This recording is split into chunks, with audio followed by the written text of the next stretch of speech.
Сәлем достар, менің арнама қош келдіңіздер. Бүгін мен сіздерге ташкентский палауын пісіріп көрсететін боламын. Менде бір пияз, 4 бұрышты көбік етіп тураймыз.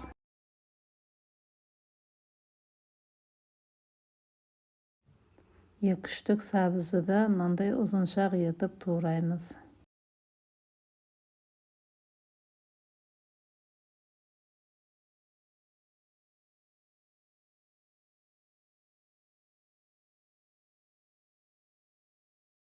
Осылайша турап болған соң майымды көз мөлшермен құйдым. Менде азғана үйде бар етті қолдануға шештім.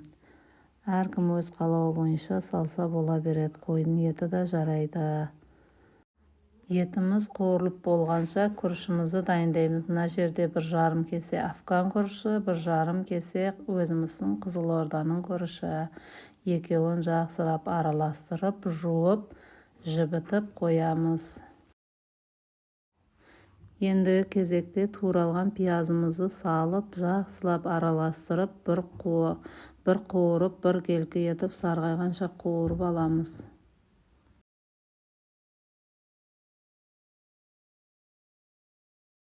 Түбіне жабысып қалмау үшін аударып қоямыз етімізді. Енді кезекте сәбізімізді саламыз.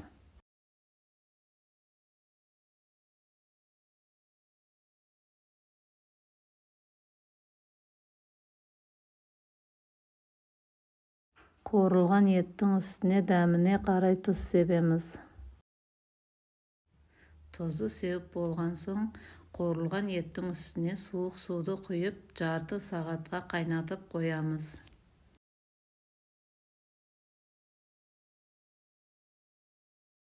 Жарты сағат өткеннен соң жібітілген күрішімізді сала бастаймыз.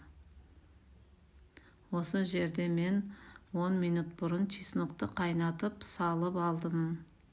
Бұқтырғаннан кейін чеснокты қайтадан салып бұқтырсаңыздар болады. Мына жерде пловтың приправасын саламыз, дәм беру үшін.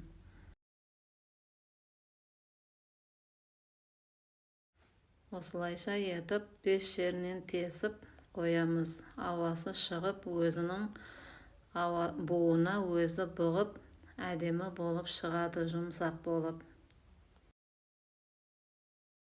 Міне менің палауым осылай болып шықты.